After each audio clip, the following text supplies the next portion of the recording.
ನರೇಂದ್ರ ಮೋದಿ ಅವರು ಮತ್ತೊಮ್ಮೆ ಪ್ರಧಾನಮಂತ್ರಿ ಆಗಬೇಕು ಅಂತ ಹಾರೈಸಿ 102 ವರ್ಷ ವಯಸ್ಸಿನ ವೃದ್ಧೆಯೊಬ್ಬರು ಚಾಮರಾಜನಗರ ಜಿಲ್ಲೆಯ ಅನೂರು ತಾಲೂಕಿನ ಪ್ರಸಿದ್ಧ ಯಾತ್ರಾ ಸ್ಥಳ ಮಲೆ ಮಹದೇಶ್ವರ ಬೆಟ್ಟಕ್ಕೆ ಪಾದಯಾತ್ರೆ ನಡೆಸಿದ್ದಾರೆ.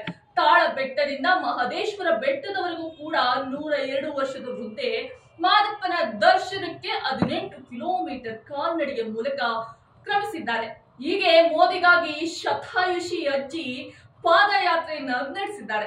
ಈ ಅಜ್ಜಿಯನ್ನ ತುಮಕೂರು ಜಿಲ್ಲೆ ತಿಪಟೂರು ಮೂಲದ ಪಾರ್ವತಮ್ಮ ಅಂತ ಗುರುತಿಸಲಾಗಿದೆ.